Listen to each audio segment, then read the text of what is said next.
Just a quick update. We are also live on YouTube. If you can, if you want anyone, thank you.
Uh, Good evening, all. We have Dr. Alan Thomas.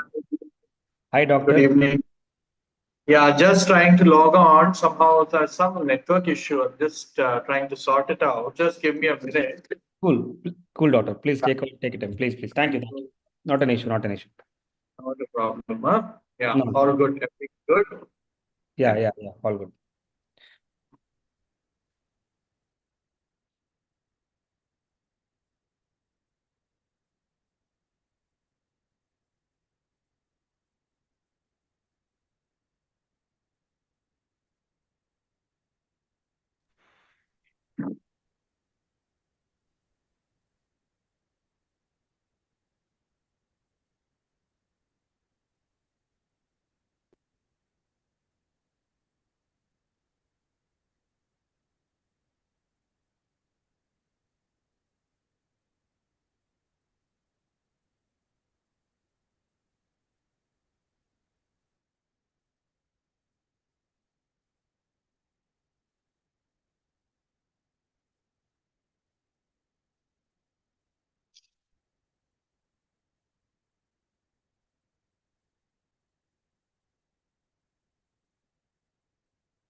Great. Hi, doctors. Thank you so much for joining today. This is I hope Vijay. I'm audible.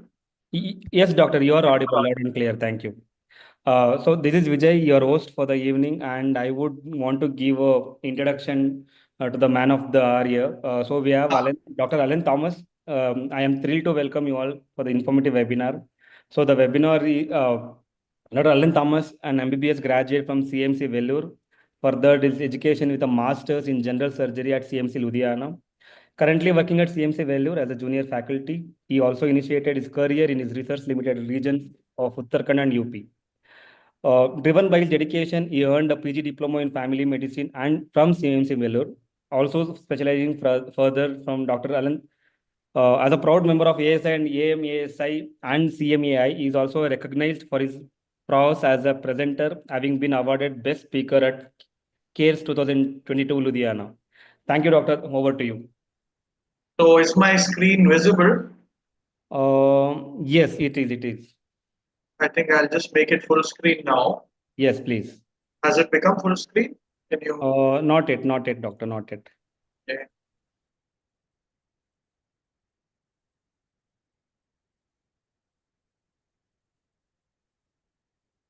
Yeah, It, how about now? yes, it is full screen, but I can able to see some disturbance in the screen. I Okay. Uh, can you stop sharing once and start sharing again, doctor, if Sure, allowed? I'll do that. I'll do Yeah. that. Thank you. Sorry, doctors, this is a technical glitch. We'll No just problem. 2 minutes, like not even minutes, like few Not seconds. a problem. Can happen. Yeah. Is it fine now? Uh, one I second. just reduced the size of my thumbnail here. Yeah. Okay. Better? Actually, nothing. Yeah, yeah, yeah. Now I think, yeah, yeah, yeah. So I'll send you a screenshot of of it looking.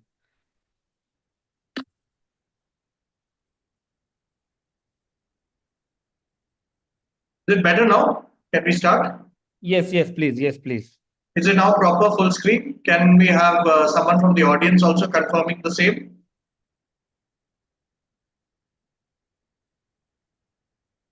My voice, audio is clear as well as the video and the PowerPoint presentation. I think there are some people in the waiting room also. Please do allow them. Yeah, yeah, yeah.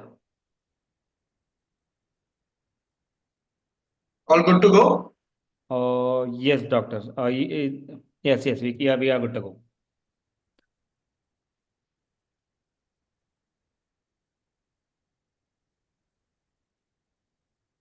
Great. So starting. Okay, Vijay, Yes, starting. yes, yes, yes, Thank doctor. Thank you. you. Thank you. Good evening to all. It's been a long time, I think a month almost, when I was also away and I couldn't connect with all of you. So, yeah, without wasting any more time, let's start off something known as venous ulcers. You know? Uh,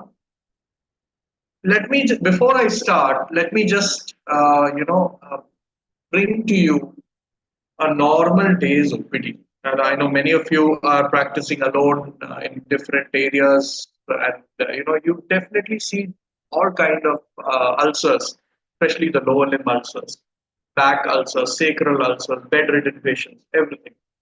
Today's topic is mainly we will look at something known as venous ulcer, which is very common, and especially we see it in patients who have a long-standing jaw profile, and some injury, and that becomes an ulcer, and sometimes a severe bleeding from that ulcer. One of the ulcers that usually ulcer oozes, but sometimes what happens, because the vein is very close to the ulcer, it ruptures into the ulcer, or the ulcer erodes into the vein, and there is torrential bleeding. And patients panic and they end up losing almost a liter of blood if they don't know how to stop it. So, yeah, this is a complete thing on venous ulcer, but however, I would be starting on note why and how the venous ulcers happen. Okay, the predominant cause for it.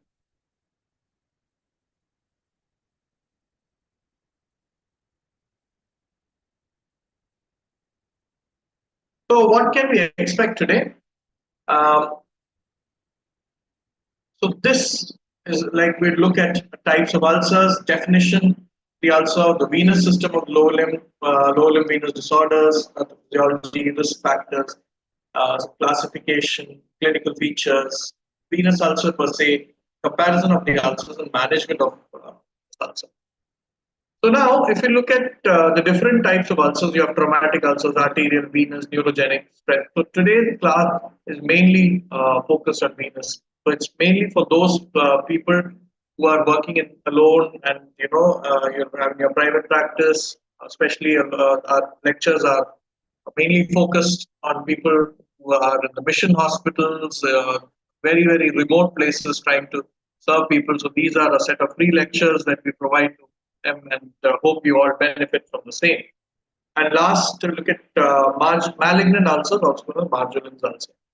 Now, what is a venous ulcer definition? How do you define? Ulcer is basically a breach in the epithelium. So if you look at a venous ulcer, full thickness skin loss, usually around the ankle area, which fails to heal spontaneously. Usually ulcers heal spontaneously. This one fails to heal spontaneously and is propagated by continuous venous hypertension and changes associated with chronic venous disease. All these difficult terms I'm going to explain in the upcoming slides, like venous hypertension, chronic venous disease, and yes, definitely the skin losses are there. So if you look at the venous system of the lower limb, this is, if you look at the arterial system, arteries carry blood from the heart to the periphery. When we talk about venous system, it's from the periphery goes to the heart, right? So you have a dense network of veins here. You have the great saphenous vein coming in, the perforator veins, deep peroneal veins, so the foot, the lateral marginal vein, lesser saphenous, and so yeah. So this is for the foot. Then going up,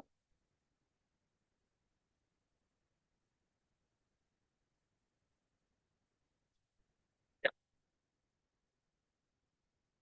So yeah, so this is for the superficial system. You have the accessory vein, the tributary vein, the great saphenous vein, the SFJ junction, and the posteromedial thigh tributary. If you look at the back side of the leg, you have the gygomy vein, subpenopopliteal junction is there, the small saphenous vein, and this is your superficial system. Now, if you look at the deep vein system, you have the CFV, that's a common femoral, superficial femoral, profunda, popliteal, antitibial, posterior and the peroneal vein, which are usually paired. Now, you would ask, how do the blood traverse itself? So, artery brings blood to the periphery. After that, it will travel through the superficial system. So it will travel through the superficial system and move into the perforators. Perforators are here, extreme perforator system. You have a very dense system, which is connection between the superficial system and the deep. So blood will travel from the superficial system into the perforator. That perforator is like a bridge. From the perforator, it will move into the deep system. And after it moves into the deep venous system, then it will move into the IVC and heart. So that is how the thing. So if you look at some venous disorders, it's mainly it's a condition that affect the veins in the legs, leading to problems with blood circulation. So either you can have chronic venous insufficiency or you can have deep vein thrombosis. So if there is any problem with the superficial system, you have venous insufficiency, chronic venous insufficiency. And if any kind of clotting or any disorders happen, it leads to clotting of the blood in the deep venous system. It's called deep vein thrombosis. So chronic venous insufficiency can lead to a DVT. DVT can lead to a chronic venous insufficiency, or one of which is commonly known as varicose veins. So you have varicose veins leading to a clotting problem in the deep veins, or a clotting problem can even lead to, it's like a vicious cycle possible. And a clotting problem, because of there's a blockage, there is this leakage, or into the skin and periphery, and there's dilatation of the veins. So what is varicose veins? And just a quick note on that. So as you know, the superficial system, all the vein system has valves which open and close, like this, open, close, open, because of the calf pump action. Because of calf pump action, the veins will open. A one-way valve is there; it will cross. And but what happens in long-standing diseases and patients who have a long-standing job profile? Because the calf pump has to act against gravity, the blood has to be pushed against gravity. The gravitational force tries to pull the blood back, and because of which, if 100 ml, for example, if 100 ml of blood is attempted to be pumped, some 20 ml comes back. And next cycle of the calf pump, it has to work even harder to pump 120 ml. So because of this, every cycle that is happening and some blood keeping the fall back all the time, what happens is there is dilatation of the vein, and because of which there is tortuosity, means there is these up and down turns in the vein because of the backflow or back pressure changes. So how can and when there is so much of back pressure change and so much of collection of pooling of blood, that causes something known as venous hypertension. That can be either because of your inadequate muscle pump function, incompetent valves, as I said, where the valves don't close completely after every cycle or remain partially open. So what happens? The blood will fall back. Venous thrombosis, like a DVT kind of picture, or a non-thrombotic obstruction. So all these can lead to something known as venous hypertension. When the venous hypertension, pooling of the blood happens more around the ankle. Why? Because that is the most dependent area, and that region, because of so much of incompetency in the valves and so much of blood pooling, stasis. The blood, as you know, the veins carry, in other words, deoxygenated blood. Toxins are also there in the blood, not an arterial system, but a venous system. So that toxin also, because of that, they start leaking out, capillary action, toxins start leaking out and start to ulcerate in and around the skin near the areas, something known as the gaiters area, which is an area around the ankle. So that happens. So there is, ulcers that are formed. So just a wording, we can have valve failure, you can have primary muscle pump failure, deep vein can be compromised because maybe because it's not formed properly, or dilatation, secondary valve failure, or direct trauma. Sometimes trauma to the lower limb disrupts the venous system, and of course perforator incompetence, which is one of the significant volume of blood flowing backwards, producing local congestion and venous hypertension. And there's valves are failing, hydrostatic pressure leading to localized pooling, especially at the ankle area, and then the sequelae. So you have, let me turn on my favorite marker. Let me see where that is. Presenter view and highlighter. So the highlighter I want red. Let's see if I can get this highlighter working for me. Yeah, great. So you have the valve incompetence here of the saphenous veins. Okay, incompetence of the veins, incompetence or obstruction in the deep vein. So if the deep vein is obstructed, and no matter how much blood the calf pump is trying to pump, the deep vein is not able to transmit that blood from the superficial to the perforator through into the deep and into the IVC. If the deep is blocked, you have back pressure changes, and because of that, there's ambulatory venous hypertension. So static blood flow in the veins leading to hypoxia. No new blood is able to recycle there, and finally there is tissue death and ulceration. So high venous pressure, pericapillary infiltrate of fibrin, let's say fibrosis. And what will happen? Yes, there is impediment or diffusion of nutrients. Growth factors are inhibited. The mast cells, monocytes get activated. There's free radicals formation there, causing tissue damage and formation of ulcer. Now, how do I say this is a venous? So this is the ankle area. You find it most of the time in the medial aspect. Even can happen on the lateral aspect also, but mostly the this one, the medial ankle, gaiters region can be the shallow or flat. Margins are thin or blue. Now, for the people who don't know what is a margin, what is an edge or a floor, usually does not penetrate the deep vein. Sometimes, if it's there's a small blood capillary or a vein that's nearby, it might erode into the ulcer, or the ulcer might erode into the vein. Then there is torrential bleeding from there. So if you see, this is an ulcer, this is a margin, this is an edge, and this is a floor. So floor is a visible finding. Base of an ulcer is on what does the ulcer rest? Is the ulcer resting on the bone? Is the ulcer resting on the subcutaneous tissue? What is the base? The base is usually a palpatory finding. Once you touch it, then only you will know, yes, the ulcer is on the bone. Okay, or I know bone is the base of the ulcer. However, the floor is what you see, is a visible finding. Here, as you see, there's some granulation tissue and some areas of, some pale areas, necrotic areas are seen. And what is the edge of an ulcer? Is the edge of the ulcer between the margin and the floor. So if this is the if this is the margin, okay, and this is the normal skin. So between the margin and the floor, you have something known as edge. Edge you have to see very closely. You will see different kinds of edges. Let's see if we will discuss that in the upcoming slides. So what are the risk factors for having venous ulcer? Advancing age is a factor. More is the age, possible any family history of venous diseases, long-standing job profile, any venous thrombosis, pregnancy. What happens in pregnancy? Um, the gravid uterus tends to press onto the venous system, the IVC, inferior vena cava, when the as the ladies advance during the pregnancy, almost in the third trimester. There is so much of pressure on the IVC when they lie down. So what happens? There is stasis of blood.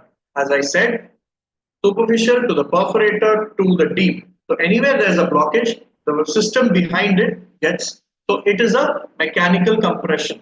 The gravid uterus is compressing on the IVC. So IVC, and there's a possibility that below that they can have in the limbs, they can have DVT, or they can even have even varicose veins. Smoking makes the blood more hypercoagulable and increase BMI, overweight people, the blood has to pump even more in them. So yes, that is a risk factor again. So this is something known as the C classification. Okay, clinical, etiological, anatomical, and pathophysiological. So here, mainly for at your level, you really need to know what is the clinical. This is many of you. If you go back to your rooms and you observe, sometimes you see those small bluish veins. That is your beginning of your varicose veins. So by the time they become proper dilated, that is the C2 stage. Your varicose veins. Your telangiectasias or reticular veins is the C1, and C0 no palpable signs of vein. And sometimes some people may notice that there is just edema of the lower limb without any obvious cause. So you may be have, and with this bluish veins or some varicose veins may be a possibility. So this edema will reduce if you put your leg above the heart level and lie down for about 30 minutes. So while sleeping and all, if you have something to put your leg upon, and then you find the swelling will reduce by morning. And after the edema stage, you have changes in the skin. So you have some pigmentation, blackish or brownish black discoloration. Lipodermatosclerosis, skin becomes rocky, hard, corona phlebitica. Then you progress to something known as an ulcer. So ulcer has two stages. Either you can have an active venous ulcer or a venous ulcer that has healed and the scar is there. So that is called a C5 stage, the healed ulcer. So the treatment of the varicose veins will most probably heal you of the venous ulcer if it is the cause for it. So better, I'm going to talk about how to manage varicose veins and how to prevent. So once you have varicose vein, there's no reversal. Once the veins are dilated, as I said, the superficial system is affected. There is dilatation of the veins because of back pressure changes. There's some blockage or some valve problem, and because of that, there's going to be first is small bluish veins. Then you have bigger veins, and after that you have edema, then you have skin changes, and then finally you have ulcers. And if you have again recurrent ulcers, comes in the stage C6R. All right. So history wise, how do I take a history of a patient with varicose ulcer or a venous ulcer? Complete medical history to be obtained, any comorbidities like diabetes, smoking history, occupation. OCP history in ladies also needs to be taken. Any family history of the same, past history of deep vein thrombosis. So how do I do the examination of the same? So again, these are different kind of ulcer edges. So you have sloping, you have punched out, you have everted. So these are the malignant kind of picture. So this is punched out, and you have general systemic examination you will do. You will look for any signs of venous disease, okay, like your examination of the lower. Then you look at the ulcer, define the ulcer based on size, shape, number, position, edge, base, margin, and any discharge. Of course, you need to know, very, very important, but many times the postgraduate residents or the MBBS residents or many doctors tend to forget to do pulse examination, peripheral pulses. Your peripheral pulses actually starts from your common femoral, then you have the popliteal, then you have the antitibial, positibial, and your dorsalis spinal. Because you need to know the neurological assessment. Now, why is arterial? Now, anyway, we are talking about venous ulcers, but why have I brought this component of ankle brachial pressure index? It is mainly to rule out peripheral arterial disease. So you should understand, we are right now dealing with a problem that is the blood in the not in the inflow but in the outflow. What I mean by that is the blood is carried from the heart into the limbs, and the venous system is trying to push it back for cleansing of the blood, all that into the heart. So if your inflow itself is less, naturally the volume of blood that's been pumped back will also be less. If your inflow is only say few liters, your return is also going to be a few liters only. Because if you have a problem in the venous system and you have a problem in the inflow problem, like a cardiac problem, poor ejection fraction, means the heart pump itself, heart as a pump is weak. It is not able to pump enough blood. So you will obviously have an arterial problem along with an underlying venous problem. So the management has to be very, very tailor made to treat both the arterial as well as the venous system. Of course, you have to treat the inflow by putting the cardiac problem is there. You need to treat the cardiac problem, improve the blood flow to the lower limb. Because when you improve blood flow to the lower limb, there is this ulcer that gets oxygen, gets nutrients, all the neutrophils are there to fight the infection and everything.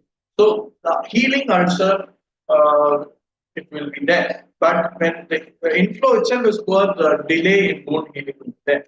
So this is something known as an arterial, ABP, ankle brachial pressure index. So you will, it's a very easy clinical test that you can do anywhere that you are. All you need is a BP cuff, and you may or may not be able to, you have an ultrasound device, a handheld Doppler that is more adequate. If not, you can even use your fingers and feel the pulsation and then calculate the ABPI. Accurate ABPI will use an ultrasonic device. So, ankle brachial pressure index, ankle systolic pressure, then you have your brachial, your normal brachial plus systolic pressure. You divide that and see what ankle brachial, what is the range. So if it is between 1 to 1.4, it's normal. Okay. Beyond 1.4 is also pathological. Means what happens? The systolic, the vessels are calcified. Then you have acceptable range 0.9 to 1, you have mild arterial disease, moderate and severe arterial disease. So ankle pressure by your brachial pressure, ankle brachial pressure index. So if your ankle pressures are good, if your numerator is good, and your you'll almost get a value of 1, and your means how much ever blood is being pumped from the heart, almost all that equivalent blood is reaching there. Or you don't have an arterial problem can be the vessel itself or the inflow tract itself. But if you are getting more value that is like 0.5, you have severe arterial disease.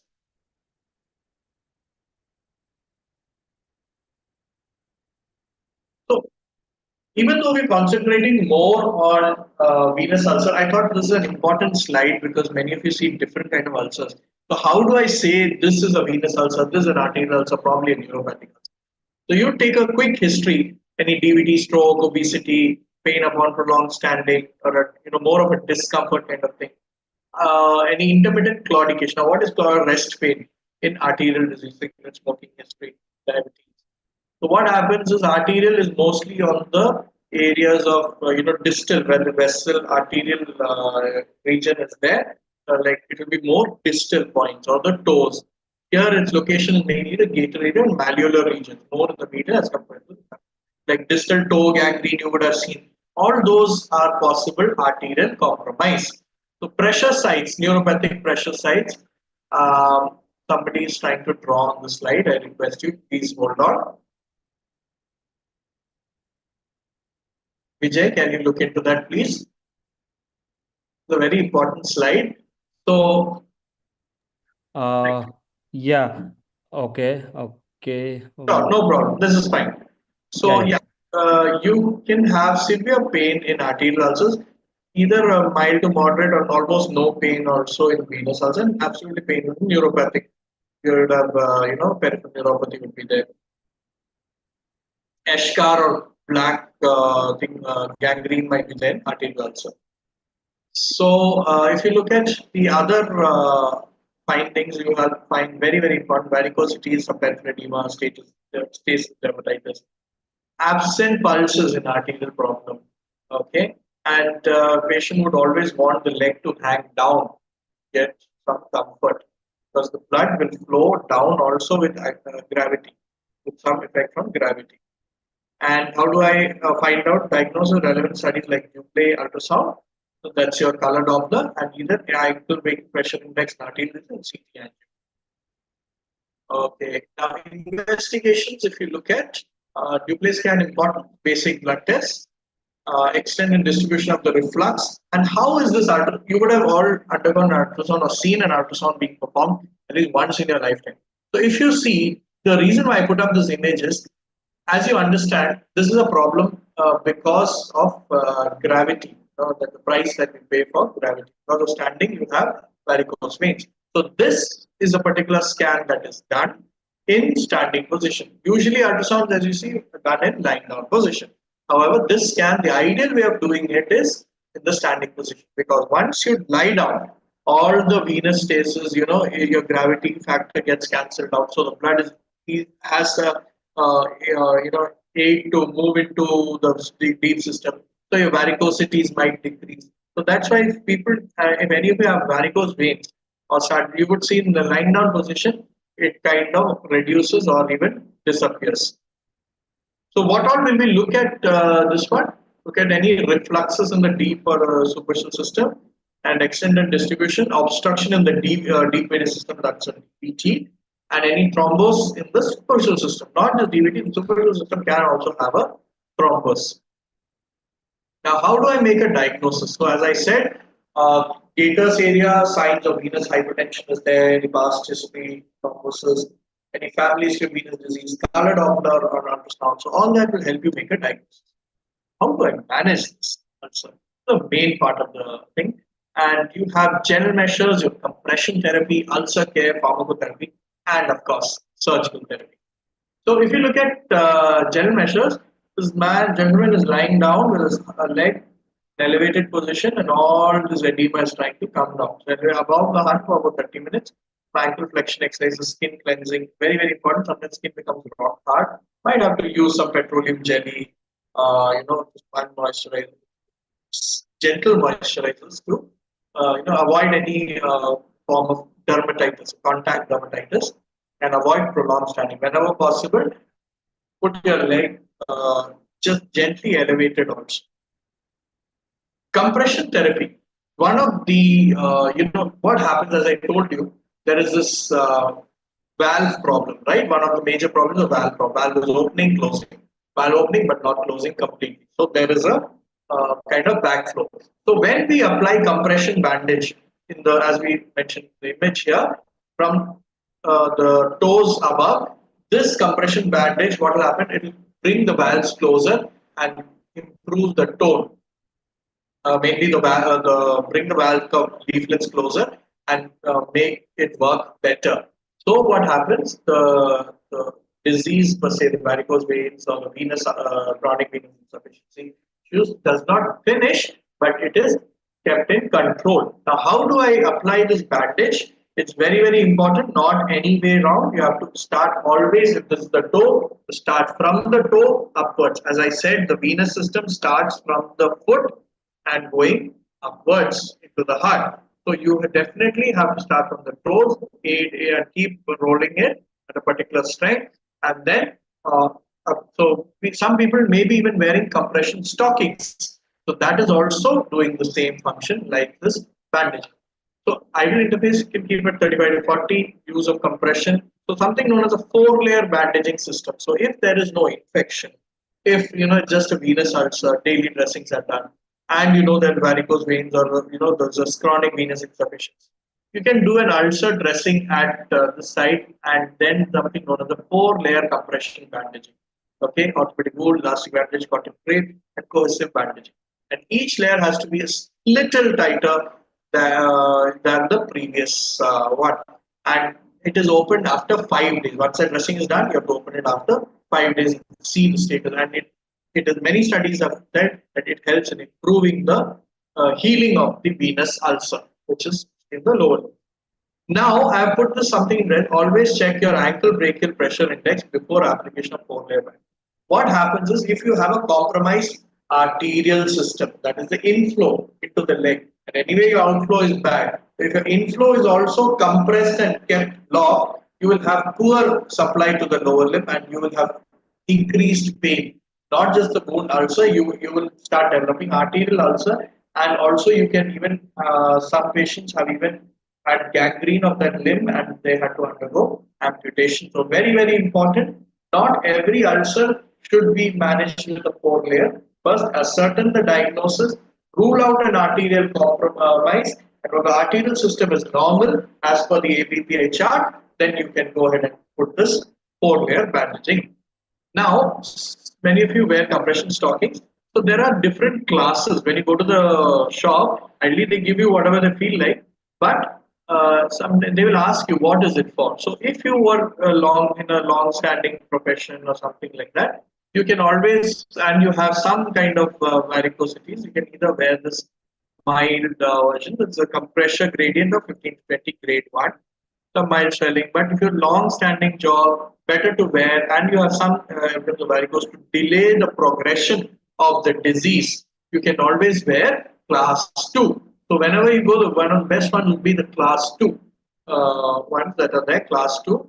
You can always use them, and it will, and also post surgery, you are advised to wear a class 2. Class 3 is quite tight, you may not, your compliance is also not because it's a below knee and they have above knee also. So the compliance is quite tight stocking. Some people who have worn it, you will know it's so difficult. It takes about 5 to 10 minutes to literally wear the stockings from the foot onward. And if you have an underlying condition called lymphedema, you need something that's even more higher pressures. So that's called class 4. So they are readily available. What I would say you could go for class 2. That would kind of treat most of your patients. Now, if you have an ulcer, what is our, you know, out of the way, we just immediate reflex is start off antibiotic, which is a very wrong practice.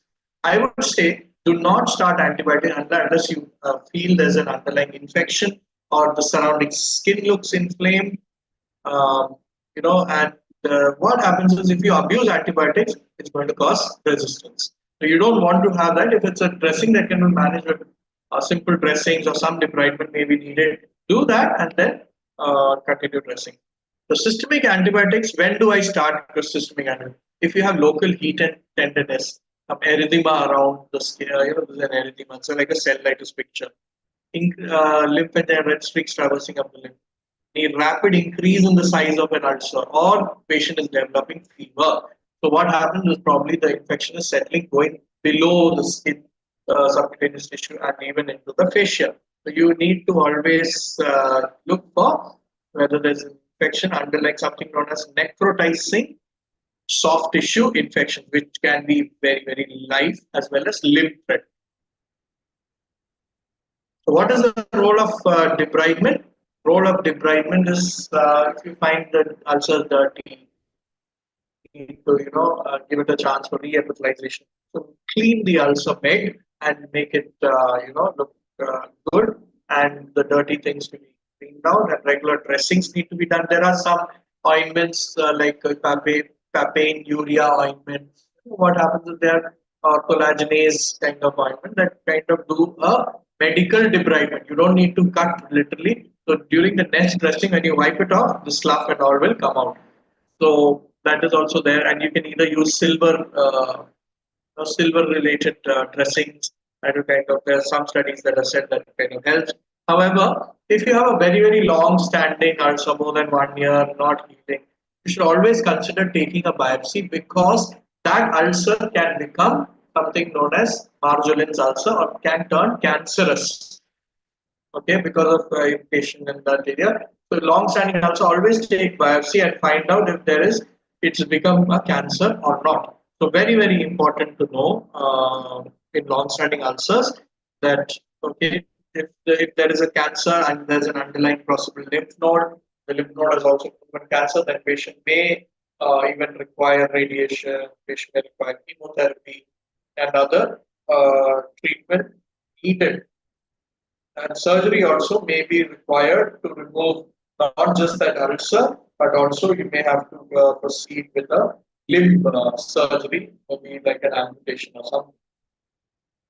So continued use of compression bandaging after healing reduces threat. So once the wound is healed, you can wear those stockings and then avoid any form of injury. Like even what happens is when skin is quite thinned out, you try to scratch, your nails have infection, you end up introducing infection. That becomes an ulcer, cellulitis, any mosquito bites. That's also leading to scratching. That's one of the very common things. So ultrasound needs to be done to identify any venous incompetence, and that can be treated with surgery. So, what other medications can you have? You can have something known as something that improves the tone of the vein. So, along with the calf compaction, the tone is improved. So then what happens? The blood gets pushed up easily, reducing any stasis and reduction of capillary hyperpermeability, lymphatic drainage, anti-inflammatory effects, and decreased blood viscosity. So one of the well-studied ones is something known as MPFF, micronized furanide flavonoid fraction. Okay, so this kind of improves the tone of the veins, and then what happens when the tone is improved, the ulcer around it shows evidence of healing. Some of them is horse chestnut extract, not very commonly available, but this MPFF, its brand name is Daphlon, uh, thus shown to have good results. So what happens once you know that it is a blood problem, and you try to say, okay, why not make the blood thin? So even if there's an arterial, it does help. Arterial also definitely it helps. But for venous also there is insufficient evidence to detect whether any beneficial effect or even harm. Some trials have been said that pentoxifylline, okay, and calcium dose low quality evidence. Stanozol was quite frequently used. That's why I put it up here. Nowadays, the latest study that says is do not use stanozol is like a steroid, routinely used. So venous ulcer treatment. Use it. It is not recommended as per the latest. However, before understanding surgical therapy, you need to know that yes,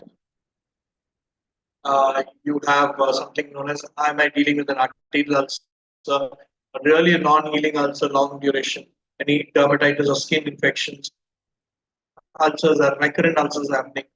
You need to refer that patient to a specialist. So surgical therapy, this is a kind of summary that can understand what can be done. So your venous system, that's your superficial venous system, you treat superficial system either through open surgery. That is, you open near the groin, open that and you ligate and you strip the vein and you remove the entire GSV in entirety. Then the other one is endothermal ablation. Either you can have laser or radio frequency ablation with minor cuts like a laser surgery. You do endothermal. You go into the vein and ablate the vein. There's so much of heat that is produced. Light also produces so much of heat that proteins denature themselves and form coagulum, and the entire vein gets occluded. Ultrasound guided sclerotherapy, sclerosins are used under ultrasound guidance to compress or close off the vein. So now you might be asking, why are we closing off the vein? So it is important to know that once the superficial system is involved, we need to close off so that the reflux is not there. So what will happen? Where will all the blood go? The blood will go from the perforators directly into the deep veins. So even if we do ligation, stripping, endothermal ablation treatment for varicose veins, the patient definitely has better results. Not just that, even if the vein is not there, the deep system and the perforators take up the work of the superficial system also, and then promote the blood back into the IVC heart. Yeah. So you can either have saphenofemoral or you can have something known as the saphenopopliteal. Yeah. So popliteal junction has again an area there where it can form varicose veins. SF saphenofemoral, that is near the groin, that also needs to be ligated to the GS.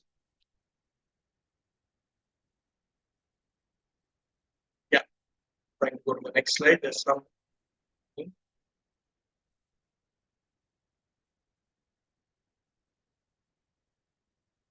Vijay, are we there? Yes, we are here. We are here. Yeah, okay. So ligation stripping, this is just a detail on the same. So it is the groin area, you see the vein and you end up ligating its tributaries. So there is no more reflux and there's no more, back pressure changes. Just defected and it's stripped up to the knee. Endothermal ablation, it's using your minor cuts. You're going into the laser fiber and destroying the structure of the vein, resulting in permanent occlusion. It's done under spinal anesthesia. It can also be done under local if the patient is compliant with. So laser uses light energy and radio frequency uses radio frequency 120 degrees. Just the vein involved in collagen contraction, thrombus of the treated vein. You should remember the patient should not have an underlying DVT when you are treating the varicose veins by surgery. What happens is you are finishing off the superficial system ka function. So if your DVT is deep vein thrombosis is there or your deep veins are blocked from the beginning itself, you should not treat the varicose veins. You should treat the DVT first. Otherwise, what happens? You've caused you've done surgery to the superficial system, finished its function, and the deep vein thrombosis is there in the deep system. So there's no way the blood can go back. So what happens post surgery? There's massive edema. The blood is coming into the leg, but it doesn't have a channel either by superficial system or the deep system to take the blood. So you should remember when you're treating or planning to treat for varicose vein, there should not be an underlying DVT. That is why we do an ultrasound scan to rule out an evidence of T. So this is how an ultrasound guided. So near, if there's an ulcer nearby, peri-ulceral also you can give sclerotherapy agent. So this sclerotherapy, sclerosant agents will go into the vein wall and close up. But make sure it does not move into the deep system. So be very, very careful when uh, when you're giving it near the perforators. You have to be very careful. You may have to even lift the leg immediately after procedure so that the all that air bubble and the sclerosant will move up distally into the leg and not proximally to the deep system. Now, what is the prognosis? Nearly all venous ulcers can be healed.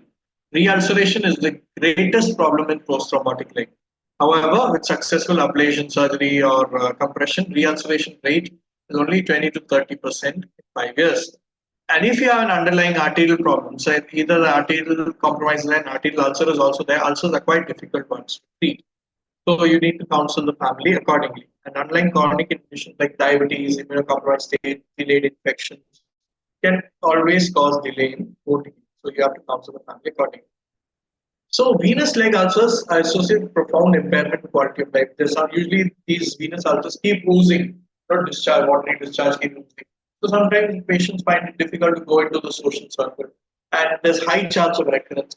Of course, you need to involve the physiotherapist, the occupational therapist, and the surgeon, the physical medicine rehabilitation team, the orthopedic team. All of them need to be involved to the treatment of this thing that's there. And treatment is usually high cost, both to the healthcare system and the patient. For any surgery that's required, treatment of the underlying varicose vein, treatment of the ulcer, daily dressing, all that are going to cost to the healthcare as well as to the patient. Now, what is the mainstay of treatment is reduction in that venous hypertension with compression and bandage and superficial venous ablation. Sure. Thank you.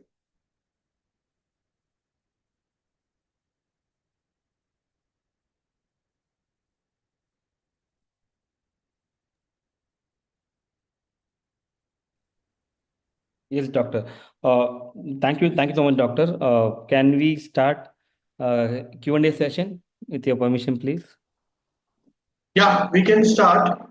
Mhm. Yeah, doctors, thank you. I really understand, and it was great session so far. So I would want you, if you want to have any questions to ask to Dr. Alan G, this would be a time, and we are opening the chat boxes. You can directly send your messages there. We will read it out to. Oh, we already have one question. Okay, this is about certificate. Cool. So we will read these questions to Dr. Alan G, and we can take answers from him. Dr.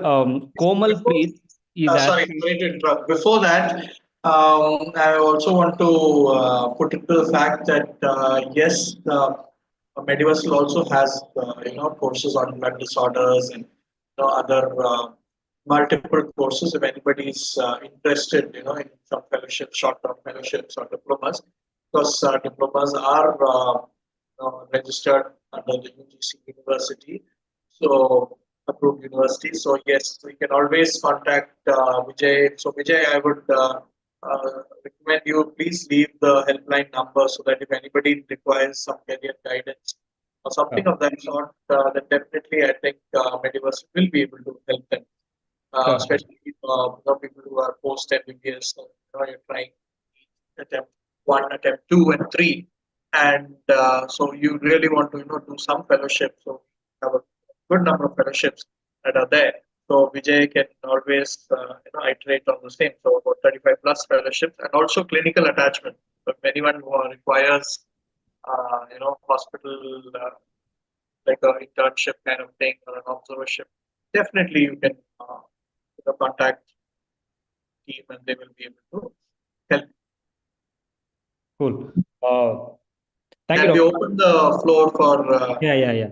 I have shared the official WhatsApp channel number of Mediversal Academy. So if you have any queries, please do tag Alan G on the message and ask about the information about the courses. You also get some good discount on it. And thank you, Doctor.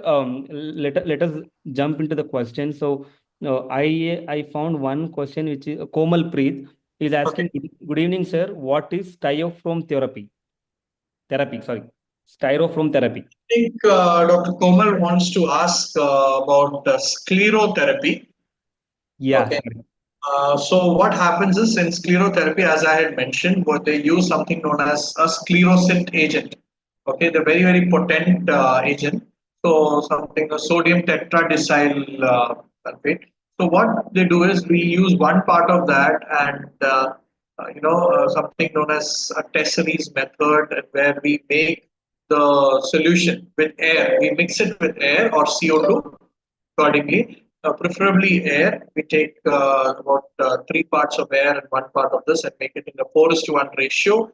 And then, it becomes like a foam kind of thing. And once that foam goes into the vein walls, any dilated small around the ulcer, sometimes the small bluish capillaries are there, bluish veins are there, which is not letting the ulcer to heal. So we inject that under ultrasound guidance. We put in a small needle. We see the backflow of the blood. We inject it into the vein and wait, give a compression, and then lift up the leg. So the reason why we do it under ultrasound guidance is very very important to see that it goes into the blood vessel. If it goes into the skin, it can form localized necrosis, and that itself can form an ulcer if this procedure is not done properly. So many places they do sclerotherapy, not just for varicose veins. Many places also offer sclerotherapy for venous malformation, piles, hemorrhoids or piles. They offer sclerotherapy, and it does give good results. Thank you, Doctor. Komalpreet, I hope you answer question is answered. And Doctor, I see a lot of people telling, thank you, sir, thank you, nice lecture. Thank you, Dr. Shahid Ali. Thank you, Dr. Nikhil Paul. Thank you, Lata says, thank you, sir. A wonderful session. Smriti is asking, yes, yes, Smriti, Dr. Smriti, the certificate will be issued. And yeah, so Dr. Roshni is asking, sir, what's the first step when we suspect varicose veins in OPD? So, when you're suspecting varicose veins, you're already at C2 stage. Means you've already crossed that thin bluish vein, especially in, in fair skinned people, you will be able to note in the inner aspect of the thigh, around the knee, inner aspect of the knee, you'll find these blue spider like veins. So that is actually the starting of varicose veins. It's called the C1 stage. So that is when you need to, find out what the profession of that person is. Is it a teacher, a policeman, all these professions with your long-standing working hours, tea shop vendors, or hotel chef, standing for long hours. So those patients, so when first need to, it happens usually around the upper aspect of the thigh, medial aspect and upper part of the thigh. So many a times it is missed at that stage. So what the patient will come with aching pain or discomfort. I will not have a pain as such. It's more like a heaviness of the lower limb. But when I sleep at night and wake up in the morning, I feel fresh. That is one of the primary symptoms, and they say that yes, there's some starting of varicose vein. So what can you do? First, you need to diagnose the condition. Diagnosis is very important. And once you diagnose varicose veins, either by ultrasound venous Doppler, which will give you a physical evidence, yes, you have. And you can start wearing stockings, provided your ABPI, your ankle brachial pressure index, arterial system is perfect. Thank you, doctor. That's the first step that we would do. And of course, try to make some lifestyle modifications. If you can sit for some time or you can wear stockings and do the work, once varicose vein happen, it will not revert. What will happen is it will, once you start wearing stockings and compressed, it will delay the progress of the varicose veins.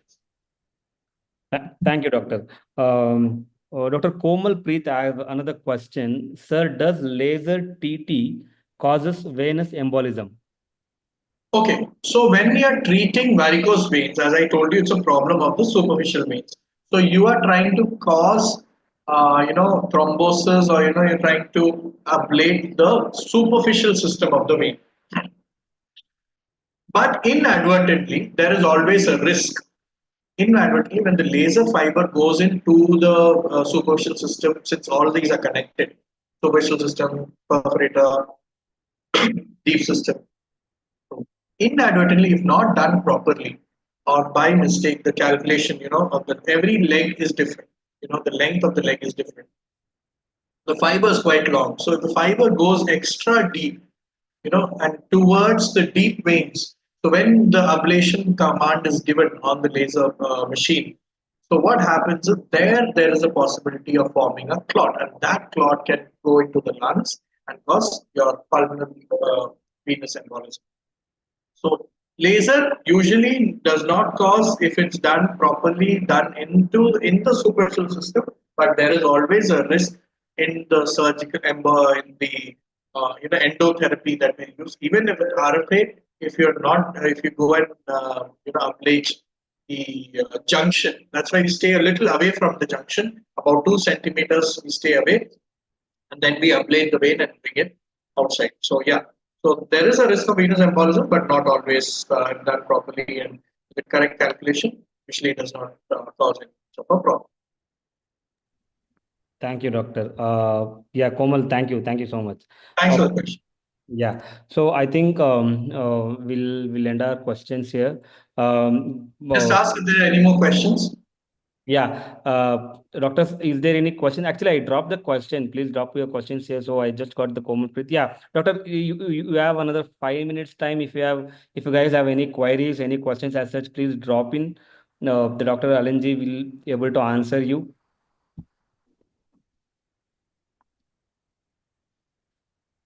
I have one question in our group that has come Okay. by Rudra. So Dr. Rudra wants to know. Yeah, so Dr. Rudra wants to know. He's got a patient that is, I have a patient with an ulcer in the medial aspect of the leg with more than 2 years of duration. The ulcer size decreases and increases, but however, it does not close completely. What can I do? So, as Dr. Rudra has had asked a question about ulcer, first we do the diagnosis. Most likely, the way he's saying middle aspect, Doppler seems to be more like a venous ulcer. However, since it's so long duration, almost 2 years, I would suggest do a biopsy and see if there are any changes. Sometimes an ulcer can become malignant. An ulcer can become cancerous, long-standing ulcers, also known as Marjolin's ulcer.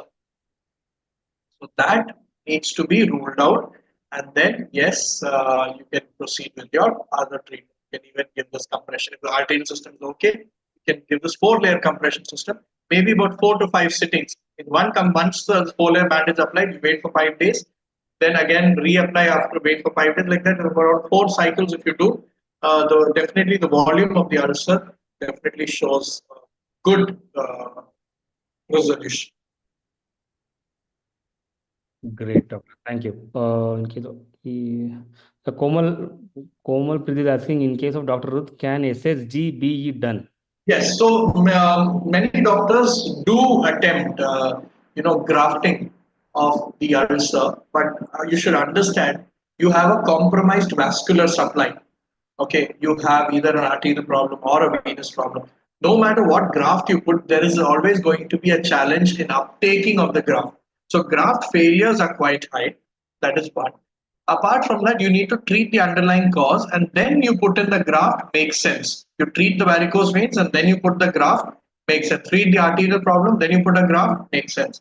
So the split thickness graft or full thickness, whatever can be done, but however, you should not have an underlying, since the ulcers may be exposed.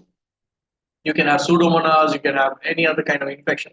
So you do a culture test before applying the graft, wait for 3 4 days, see a culture test. Culture is negative, then only proceed with the graft. So these are the ways you can reduce your graft failure rates.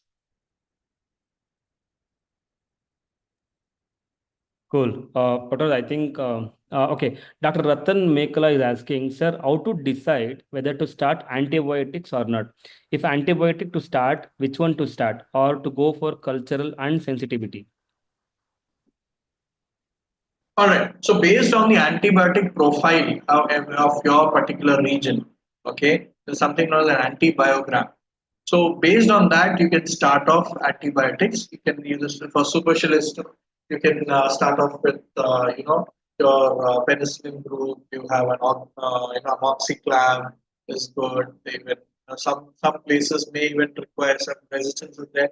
May even require cephalosporins. So it depends on what your antibiotic sensitivity is there in that area. You need to start, but do not start antibiotics blindly. If you think the wound is infected, there is surrounding redness, there's severe tenderness, you think there's pus oozing out from the wound, infection, and you take a culture swab, you start off antibiotics, wait for the sensitivity, but you start off empirically. Don't wait. If you find the infected ulcer, start off empirically, and then what you do is 3 days you'll get the culture report. Based on that, go upscale or downscale your antibiotic. Yeah. Great. Any more questions? Like, okay, Dr. Ratan says, thank you, sir. Thank you, Dr. Ratan. Yeah, one last question. The group. My patient has diabetes and the wound is also not healing. What should I do? So, yes, diabetes, other immunocompromised states, CKD, kidney disease problems, liver problems, definitely have a delayed wound healing. And the spread of infection is also much faster if they contract an infection. And you have to be more aggressive with them in the sense to do daily dressings or even sometimes need to do twice daily dressings to reduce the bacterial load on that ulcer. And definitely, if all that you do without a good sugar control, it's absolutely waste. So you need to have a good diabetic control And based on that, because what happens, bacteria feeds on sugar. So if your blood sugars are high, or that blood gets carried on to the ulcer area, that bacteria is getting substrate to grow. So your sugars, you're providing sugars through your blood by keeping high blood sugars. Bacteria is feeding, and the bacterial overgrowth or colonization will increase when your blood sugars are high. So in simple language, so control your blood sugars, and then definitely you can have a delayed wound healing. But yes, um, your complications of the wound will reduce. Cool. Again, Dr. Ratan is asking, sir, any role? Okay, cool. It's a very controversial thing. You're only, hardly any, uptake because there's no blood vessel or that is directly, open into the wound and absorb this. So it's very, very controversial topic whether any role of supervision in the centers I have worked in. None of them really, advise antibiotics on the wound. Uh, but however, silver has some antibiotic action, some anti-inflammatory action. So silver-based dressings do show good results. So blood supply is compromised, I agree. But however, whatever blood supply is there, they kind of have an know, uh, antibiotic effect. So I wouldn't personally suggest any because nowadays antibiotics are not coming as a direct. Don't put corrosives in the wound like betadine into the wound. That is very corrosive. And every time, don't wash the wound with hydrogen peroxide. So once the wound is trying to grow, you have granulation tissue. You're putting peroxide and trying to burn it off. So the wound is not healing just because you're putting hydrogen peroxide. So saline should be the one of the best ways of doing it, and daily dressings, and based on that, decide whether too oozy wound even do a twice daily dressing.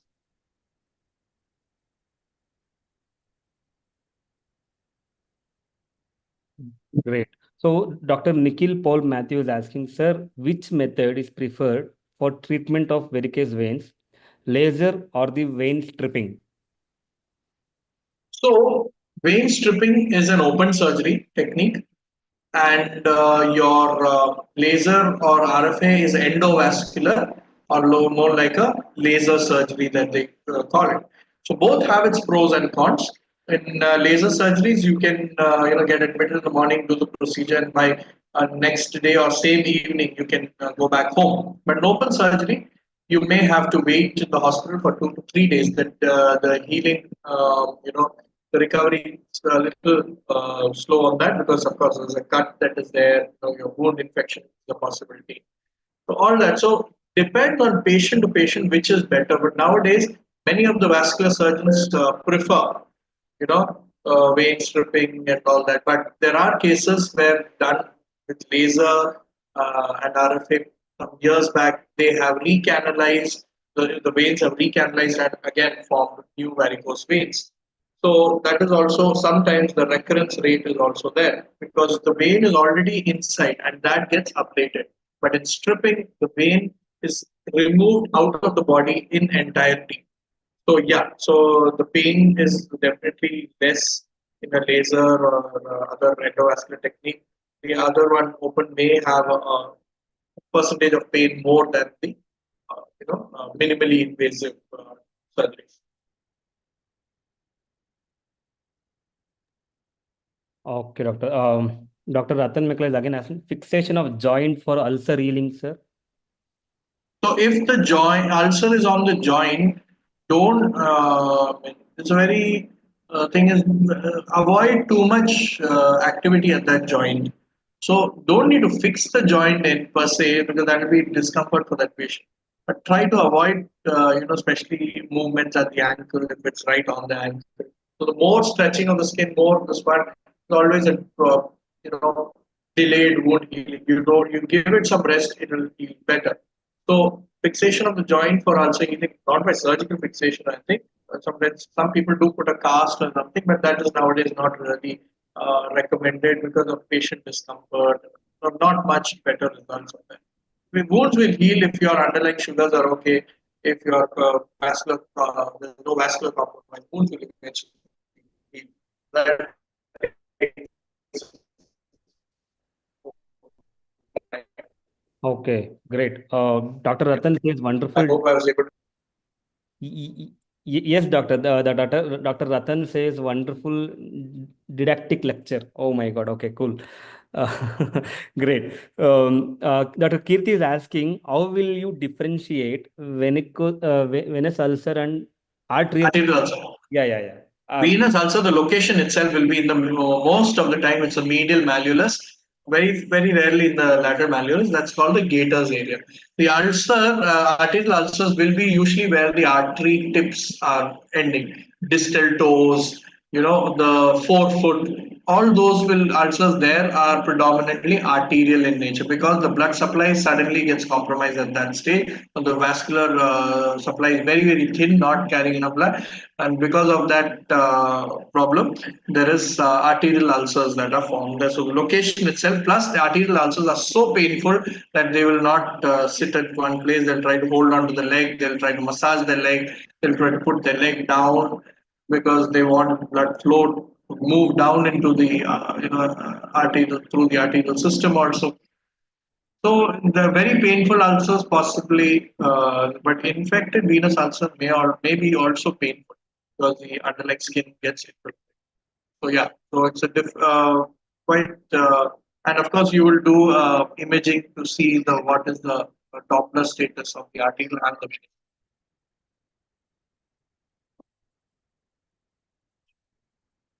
Shall we call it a day then?